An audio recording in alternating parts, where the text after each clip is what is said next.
السلام علیکم ورحمۃ اللہ وبرکاتہ۔ آپ سب کو میرا یوٹیوب چینل پہ میں آپ کو ویلکم کرتی ہوں۔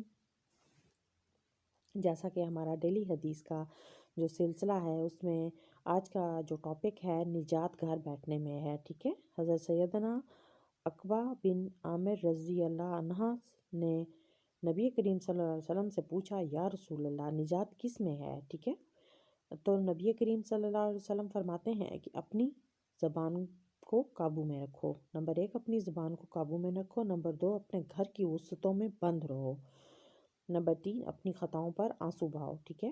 اس حدیث سے ہمیں یہ ملتا ہے کہ جو نجات کی بات ہے، ان میں اپنی زبان پہ قابو رکھنا ہے۔ مطلب آپ نے ایسی زبان استعمال نہیں کرنی جس سے کسی کی دل آزاری ہو، ایسی بات نہیں کرنی جس سے آپ کسی کو خوشی کی وجہ تو نہ بنو اور تکلیف کی وجہ بن جاؤ۔ نمبر 2، کہ آپ اپنے گھر کی وسعت میں بند رہو، مطلب اپنے اس تک رہو، گھر کی وسعت تک رہو، برے کاموں کی طرف مت جاؤ۔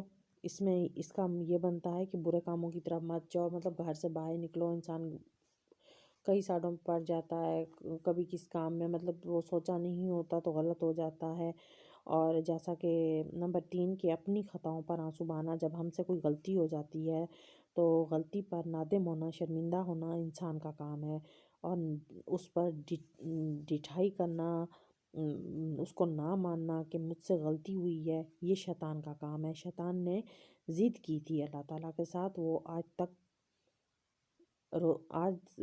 پہلے دن روز ازل سے، جس دن سے اس نے اللہ تعالیٰ کی نافرمانی کی، تو وہ اپنی غلطی پر نادم نہیں ہوا، وہ اپنی غلطی پر رک گیا، اٹک گیا، لیکن اس کے لیے کھلم ٹھکانہ جہنم ہے، اور اللہ تعالیٰ نے فرمایا ہے کہ شیطان تمہارا کھلا دشمن ہے، ٹھیک ہے۔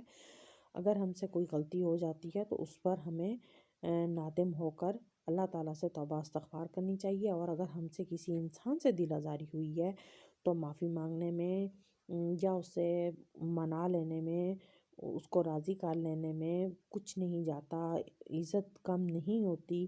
یہ ہے کہ آپ اپنے روزمرہ زندگی میں ہم سے جو مسٹیکس ہوتی ہیں، وہ اگر ہم ڈیلی کا اپنا جو رات کو سونے سے پہلے اگر ہم ان کو ساری چیزوں پہ غور کر لیں اور اپنی نیکیوں کو گن لیں، اپنی غلط جو ہم نے کام کیے ان پہ توبہ استغفار کر لیں، اور اگر ہماری وجہ سے کسی کی دل آزاری ہوئی ہو تو ہم اس کو منا لیں، اس سے معافی مانگ لیں، تو اس سے بڑی بات کوئی نہیں ہوتی۔